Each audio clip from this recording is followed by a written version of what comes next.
For nearly 2,000 years, the Catholic Church has stood unshaken through collapsing empires, global wars, and scientific upheaval. Its traditions, though ancient, became the pillars of its strength. But today, those very pillars are trembling. On July 18, Pope Leo XIV, the most enigmatic pontiff in living memory, issued a decree that sent shockwaves through the Church and the world. He banned 7 sacred traditions with the stroke of a pen.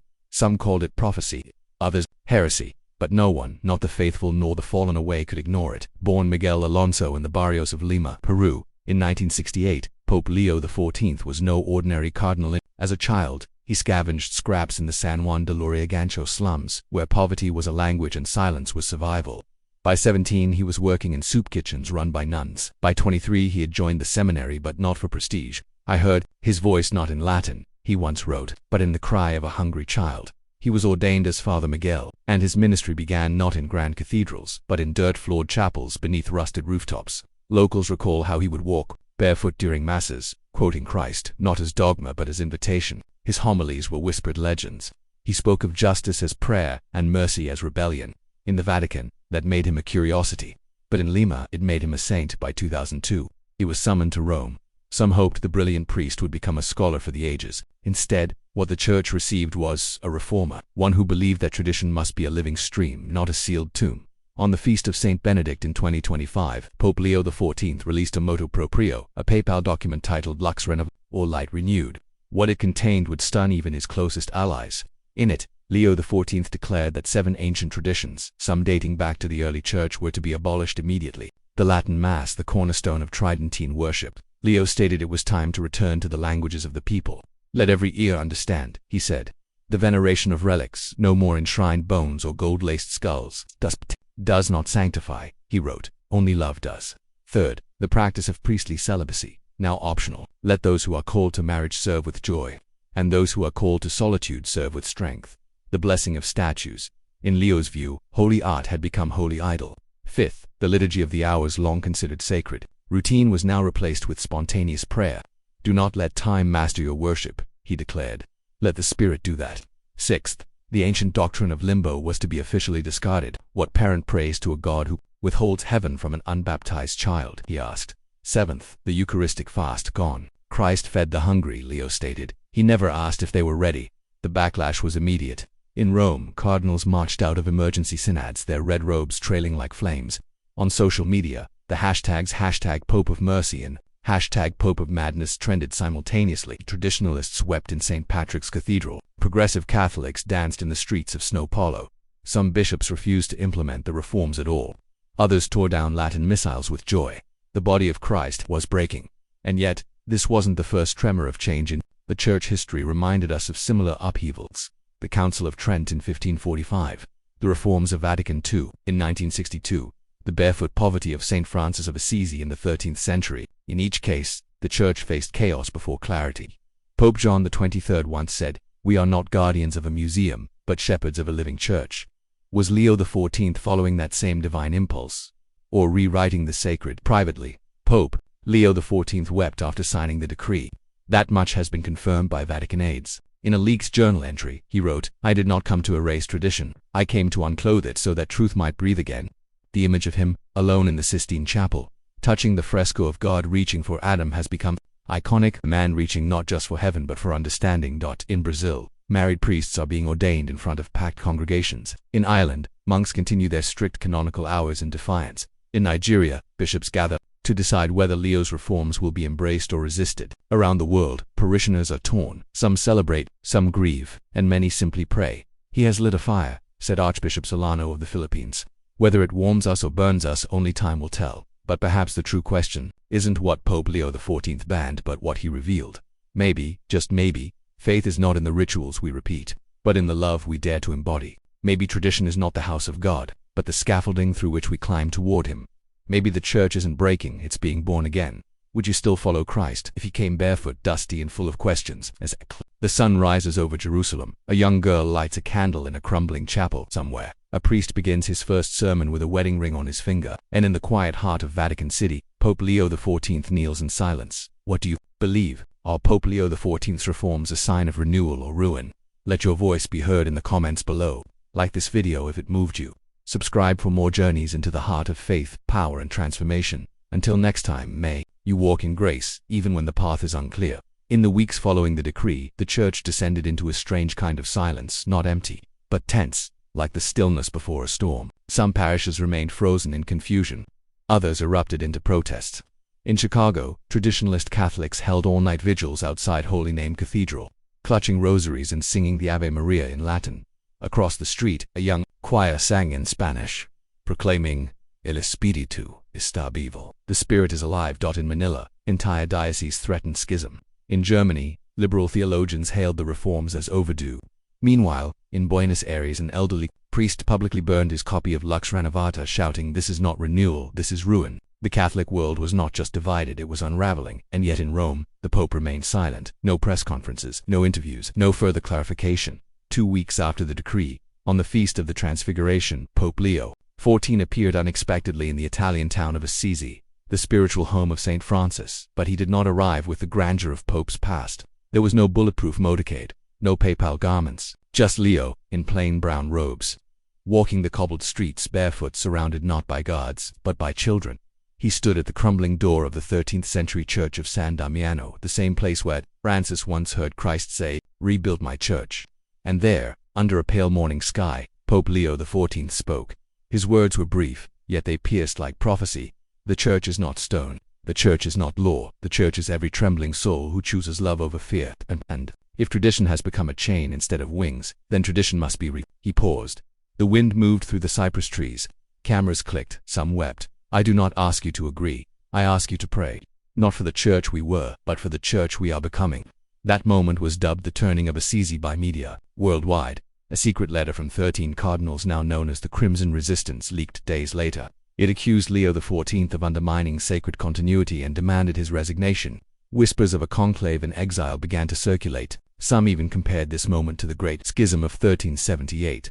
The Vatican responded with chilling clarity. The Pope does not resign for obeying the voice of God.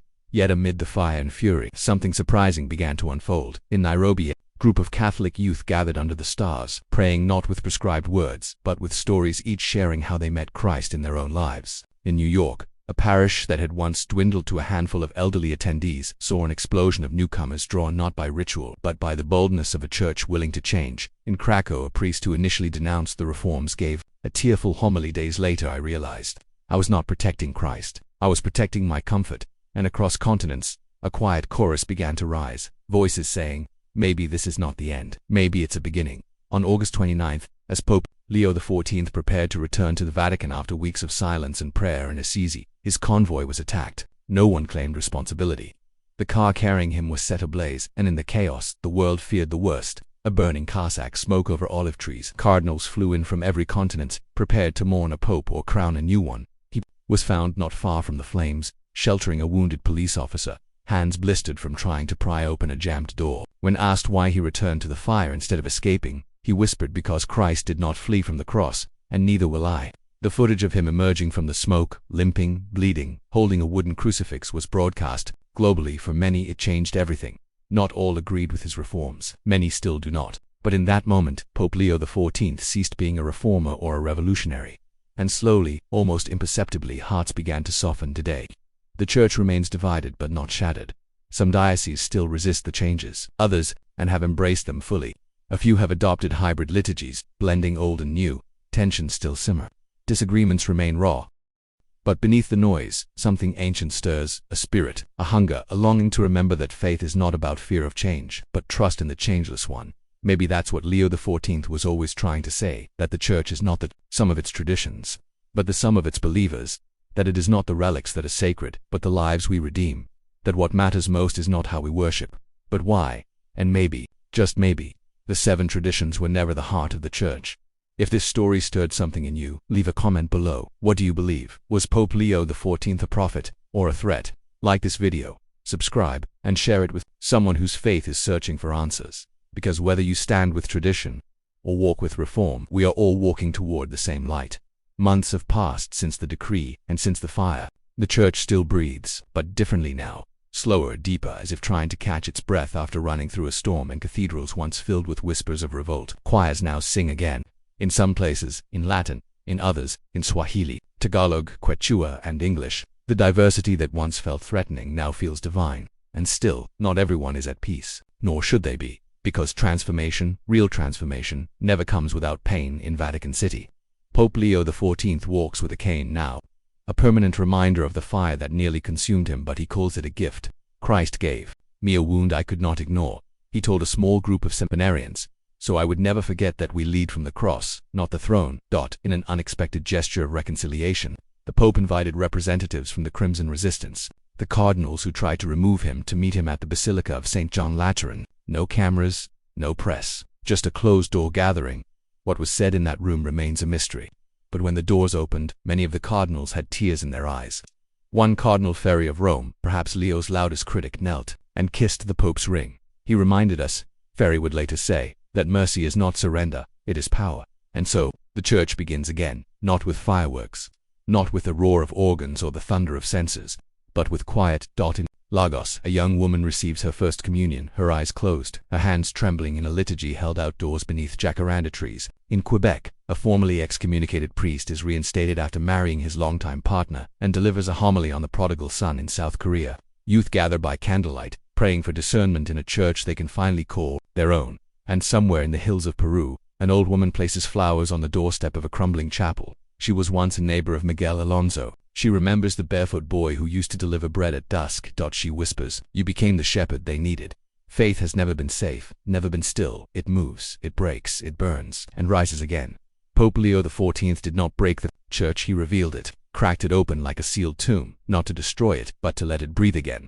The Latin Mass, the relics, the robes, they may return in time, or they may not. That is not the question, it's only just begun. Months that followed Pope Leo XIV's decree were marked not by triumph or collapse, but by something more difficult: discernment. Across continents, bishops, priests, theologians, and lay believers wrestled with what had happened and what it meant.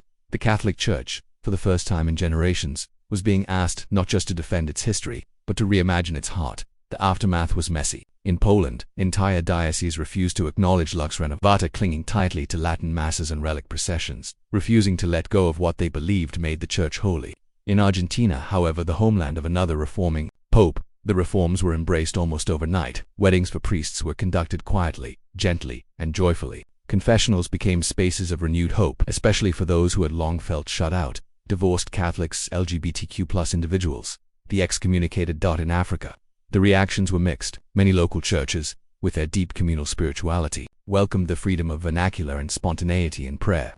But in places where ritual held communities together through war and persecution, Leo's reforms felt like erasure. "Do not take away our altar cloths," one Ugandan priest said. "They are woven with the blood of martyrs." Even the Vatican itself was different. The halls were quieter, the tone somber but honest. Pope Leo XIV, though physically weakened by the fire, appeared often, walking slowly, sometimes leaning on a staff, always without the grandeur of his predecessors. He refused to return to the full papal regalia. "The fisherman has no need for robes," he once quipped during a mass with prisoners in Rome, "only a net wide enough to catch the lost." But despite the pain, the divisions, and the theological fury, something undeniable began to emerge, a spirit not unlike the one that once stirred in Galilee. In Seoul, young Catholics began hosting nightlight masses and formal outdoor gatherings of prayer, story sharing, and music that went viral across Asia. In Nairobi, a church led by women religious experienced unprecedented growth, not through doctrinal debates, but through ministries that simply fed, clothed, and healed. In small towns across the American Midwest, once deeply skeptical of Rome, young families returned to churches with babies on their hips, drawn not by dogma but by the dream of a more merciful church. Meanwhile, Pope Leo XIV made a quiet pilgrimage to the hills of Umbria, back to the place where he once heard the echo of St. Francis's spirit. He stayed in a hermitage for 10 days. No press, no aids, just silence, prayer, and a wooden cross. When he returned, he spoke only once, in a message broadcast across the world. Sitting beneath a simple olive tree, in his plain robe, he looked directly into the camera and said, "The Church will never be perfect, not until we all are saints. But if we can choose mercy over fear, and grace over pride, we will be holy in the ways that matter." He paused, then smiled, a tired, worn smile, like someone who had walked through fire and come out not unburned, but still believing. "And if I have led you into discomfort, I pray it leads you back to Christ, not to me. Never to me." It was his last public address. Weeks later, the Vatican announced that Pope Leo XIV would begin a season of retreat. He named a synodal council, not to reverse or reinforce his reforms, but to listen. A global assembly of voices, theologians, mothers, former nuns, seminarians, bishops, even converts from outside the faith.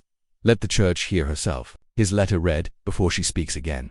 Some say Pope Leo XIV is a radical, others, a mystic, still others, a threat. But there is one thing few can deny, that under his papacy, something sacred has been stirred, not necessarily resolved, not perfected, but stirred, as if the Spirit had passed over still waters, and left ripples behind. The Latin Mass is not gone entirely in some places. It has been retained with dignity, even reverence. The Eucharistic fast still exists, though now voluntary. Married priests have become a reality in some regions, and their presence at baptisms, weddings and funerals has softened hearts that once slammed doors. The relics remain in glass, but many now walk past them not with awe, but with reflection. And through it all, one question lingers: not in the Vatican, not even in the cathedrals, but in the hearts of the faithful. It is not a question of liturgy alone. It is not a battle of reform versus tradition.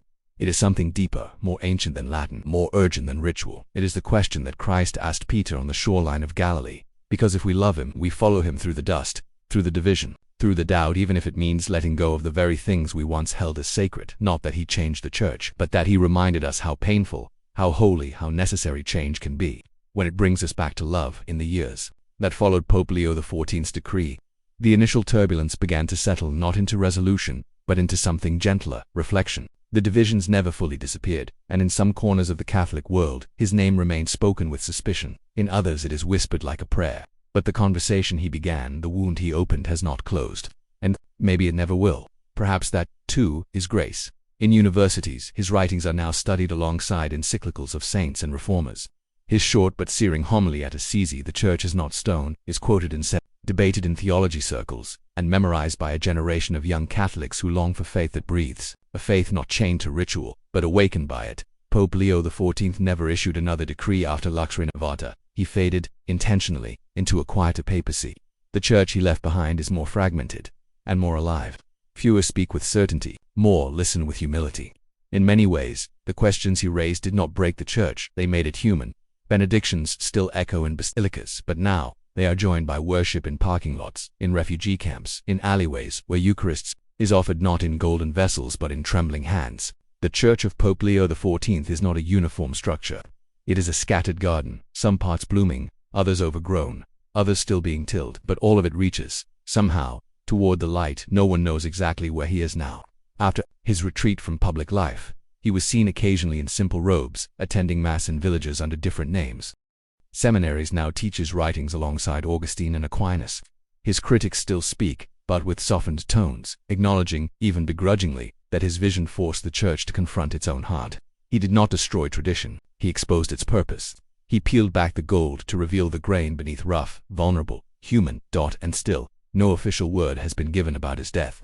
There was no state funeral, no black smoke or papal conclave, only stories. In Brazil, a woman claims she saw him blessing the hands of a midwife. In Canada, a priest swears a man who looked just like him left a journal behind at a chapel guest house filled with handwritten meditations on suffering, silence, and the tenderness of God. None of it proven, all of it deeply believed, perhaps. That is how Leo XIV would want it. Not enshrined in marble, but remembered in motion, in the act of reaching, of risking, of loving beyond certainty. He once wrote, "If you want to find me, look where the Church is still trembling. That's where Christ stands too." In the end, Pope Leo XIV was not just a reformer of traditions, he was a reformer of imagination. He made it possible to believe that the Church could be more than what it has been, that it could become what it was always meant to be, not a monument to the past, but a body still rising from the tomb. And somewhere, in a place known only to God, a man once called Miguel kneels in the dust, still praying for the Church he loved enough to wound.